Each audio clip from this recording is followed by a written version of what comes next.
Oke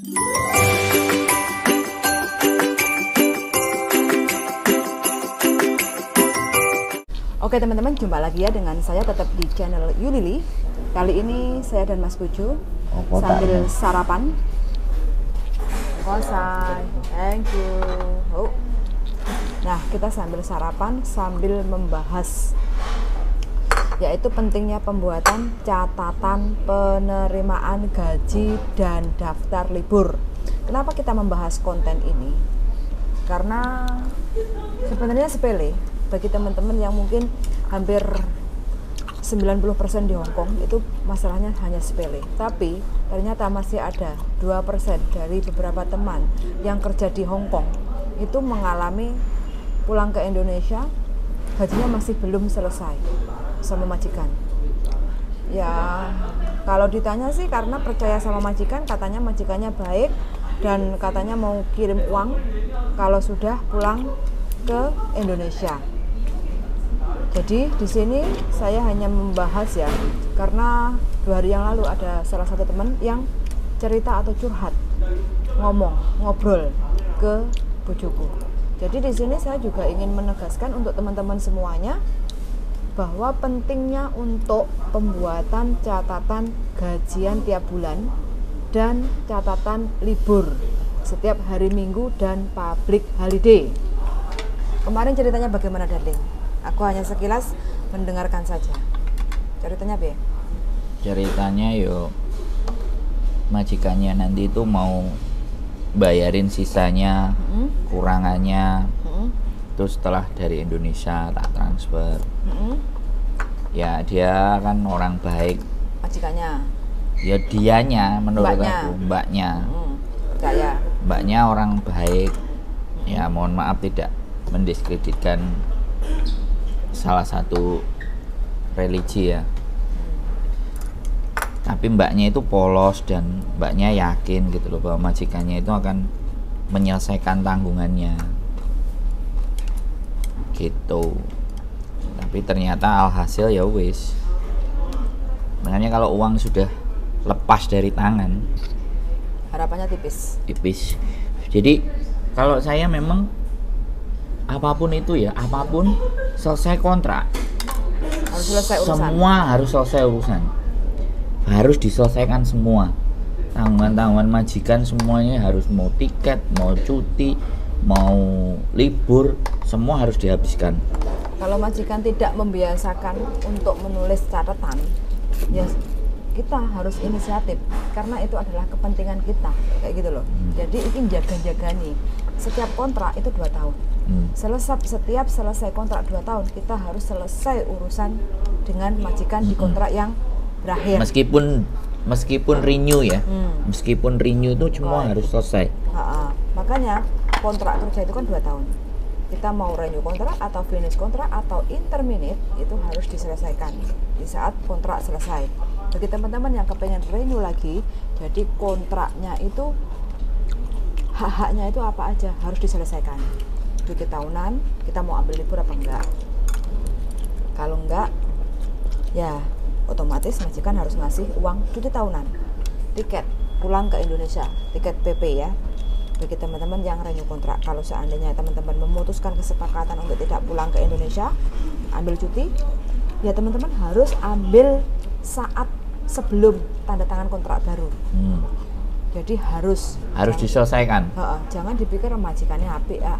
Majikan bilang nanti aja lah, citi sina, saya kita tegaskan. Dan sebenarnya teman-teman itu kan prosesnya kan lewat agent. Teman-teman ngomong yang tegas, minta tolong ke agent. Aku mau nambah kontrak, asal satu, tolong selesaikan urusan saya dengan majikan, hitung-hitungannya tolong rinci dan kasih tahu ke majikan. Saya nanti akan ngomong ke majikan, aku mau nambah kontrak, yang jelas hak saya selama 2 tahun apa aja tolong diselesaikan dulu. Uang dikasih, kita tanda tangan. Buktinya itu kita harus ambil, harus pegang, difoto, terus disimpan di dalam HP. Jadi kita harus punya catatan setiap 2 tahun sekali, kayak gitu. Terus setiap bulannya kita kan pasti ada libur mingguan, ada juga libur public holiday. Bagi teman-teman yang sudah kerja 3 bulan, itu juga wajib kita buat rincian atau catatan kayak gitu ya. Nah itu sebenarnya sudah ada kolom-kolomnya. Di setiap agent itu juga harus menyediakan dan kita harus ada kayak gitu loh. Jadi biasanya agent itu ngasihnya ke majikan.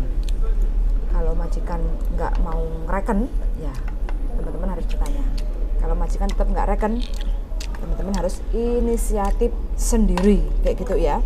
Jangan kerja ya, yang penting dapat gaji, tapi kita nggak ada hitam di atas putih kayak gitu loh. Jangan berdalih majikan baik.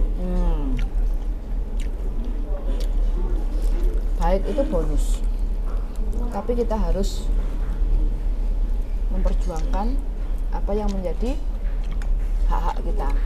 Artinya libur, gaji, terus jam istirahat, habis itu makan.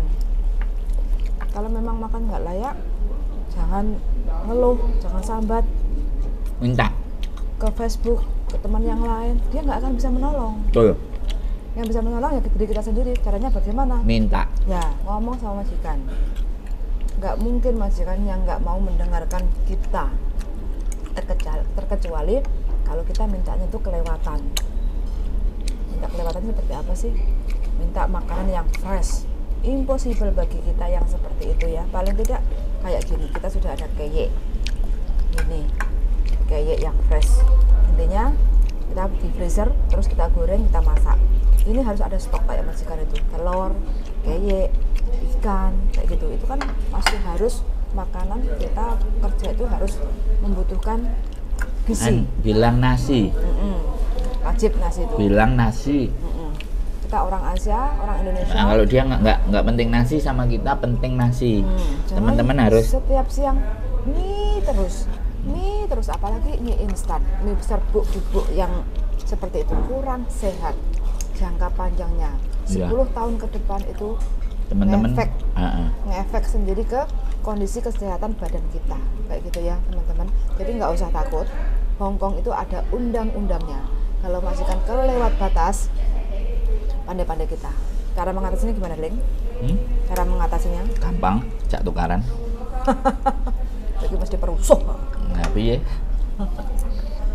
Jadi teman-teman ya hal kayak gini kita akan terus sampaikan ya. Saya bikin satu konten hari ini itu nggak semuanya akan nonton. Besok bikin lagi. Mungkin yang berkali-kali udah nonton ngerasa kok di bulan baleni. Enggak. Ini yang mengkonsumsi berita kita itu nggak semua sama. Jadi kayak gitu. Nggak makan aja minta.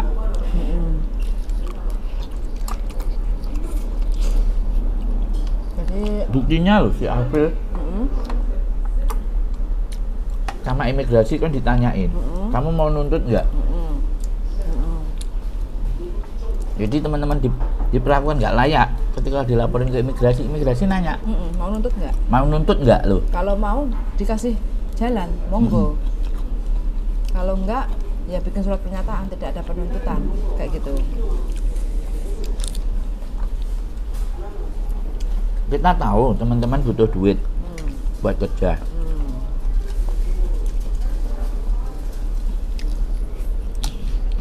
Tapi kalau majikannya nggak bener ya diluruskan. Ya, wajib itu teman-teman ya. Jangan takut, sekali lagi jangan takut. Teman-teman itu nggak bantah, tapi meluruskan.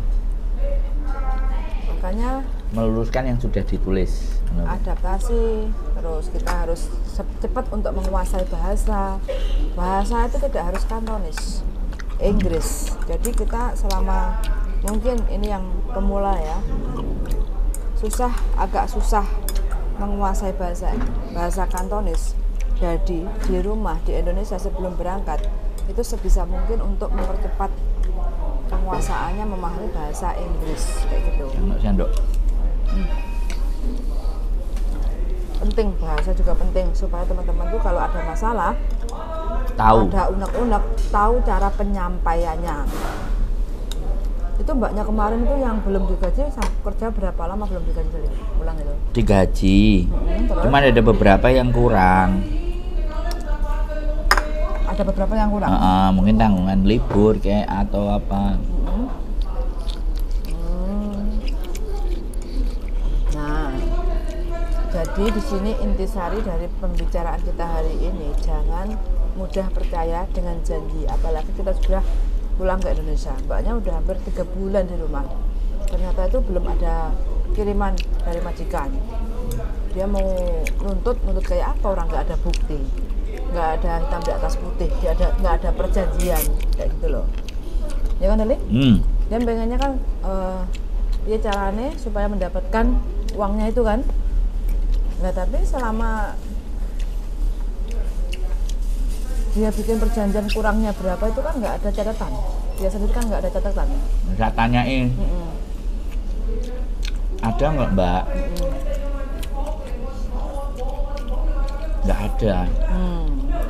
Catatan ada nggak Mbak? Nggak ada. Baik pun aja ya, sampean balik lagi proses di sini, nyampe sini samperin dia loh. Ya, kan? Tapi ya hati-hati loh, nyamperin dia kalau hanya nagih utang malah nanti majikan poking, buktinya apa, malah ribet soalnya emang nggak ada bukti mbaknya. Ya tapi kan namanya juga usaha kan, ngomong baik-baik kan. Kalau dia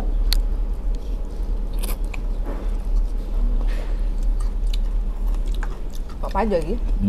Gimana? Sama ya?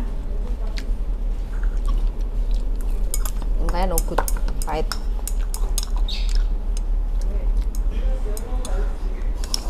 Gak baik.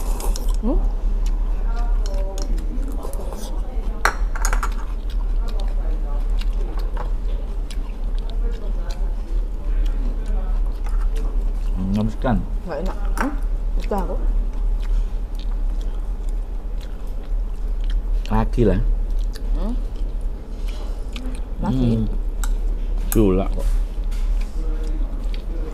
Ya kan aku nanti makan siang.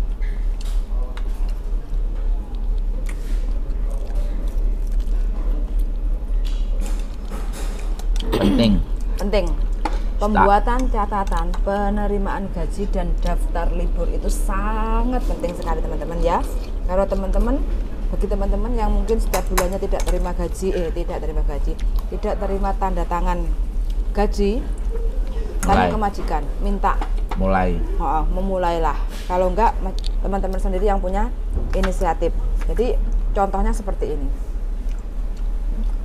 Contohnya ada dalam bentuk bahasa Inggris kayak gitu ya. Ini contohnya catatan gaji. Jadi di sini penting sekali. Kalau teman-teman ingin membutuhkan, monggo silahkan komen-komen di channel YouTube saya. Mana tahu saya bisa bantu untuk ngasih linknya. Tapi setiap agent pasti ada form untuk catatan penerimaan gaji dan hari libur tanda tangan, itu pasti ada. Kalau nggak ada, boleh diminta ke agennya. Kalau agennya mungkin susah untuk dihubungi, monggo silakan untuk komen-komen, terus minta ke saya, insya Allah saya bisa kayak gitu. Pesannya Darling, bagaimana menurutmu untuk teman-teman? Jangan terlena dengan majikan yang baik. Majikan baik itu nggak akan ngutang gaji, nggak akan ngutang libur, nggak akan ngutang tiket cuti pulang ke Indonesia, tiket PP, terus nggak akan ngutang cuti tahunan. Itu baru dibilang majikan baik kayak gitu. Tapi kalau gaji standar, terus habis itu kita dikasih libur setiap minggu, terus public holiday juga kita harus dikasih, terus habis itu selesai kontrak kita dapat cuti tahunan, terus kalau kita memang mau nambah kontrak kita dapat uang tiket pulang pergi atau tiket pulang pergi cuti, itu baru majikan baik. Setiap bulan kita terima gaji tanda tangan, itu baru majikan baik kayak gitu ya. Itu baru bisa dipakai. Baik ukurannya tipis, majikan yang ngerti aturan. Ya itu pas. Pas. Nek baik kan ukurannya dewe-dewe. Baik nggak diseneni tapi ngutang-ngutang terus menurut sampean milih baik dikai mangan, dikai jajan kabeh tapi bayarannya nggak dibayar. Kan kasihan teman-teman. Buat bukan buat kita, buat teman-teman sendiri. Ngomong baik-baik, gak usah sambil ngegas. Majikan pasti santai aja. Kalau teman-teman lumayan menguasai bahasa itu ngomong santai. Orang salah kok majikan mau bungok-bungok. Ya pengen kita lawan di label kan enggak. Kita tuh manusia, bukan hewan. Katanya dikasih makanan kucing. Makanan kucing itu yang seperti apa sih, Darling? Sebenarnya bukan makanan kucing. Tapi dikasih porsinya kayak mangkok kecil. Sebenarnya itu sih. Nah, sekarang di sini kan memang mangkok kecil. Mangkok gedenya itu kan cuma di meja makan yang gede. Ini kecil. Nah, iya. Wun. Makanya segitu loh, sedangkan Indonesia makanya sak piring ya. Sak panpo. Nah, jadi itu yang menyebabkan, ya kan, itu yang dinamakan keperbedaan budaya. Culture shock. Enggak, mereka nganggep makanan kecil itu bukan makanan kucing. Kita karena porsinya super jumbo gede. Jadi itu ya bagian dari. Terus mangan lawi sisa-sisa kayak dikei duri-duri. Aku bisa dilaporin. Mangannya di HP standby, recordingnya dinyalain. Kita rekam di suara. Gambarnya kalau sudah dikasih makannya di minggir di foto. Bisa itu. Udah gitu aja ya teman-teman percakapan kita hari ini, semoga bermanfaat. Pentingnya untuk membuat catatan gaji bulanan dan catatan hari libur itu sangat penting sekali. Tolong diperhatikan, jangan sampai menyesal di kemudian hari. Terima kasih atas perhatiannya. Nah, terima kasih atas perhatiannya. Semoga info singkat yang kita berikan atau saran singkat yang kita berikan, yang kita sampaikan, semoga bermanfaat. Dan untuk mbaknya yang sudah pulang ke Indonesia, semoga majikannya diberi sadar dan segera ditransfer uangnya, karena di Indonesia butuh duit. Suun sangat, dan see you next video. Bye bye, darling.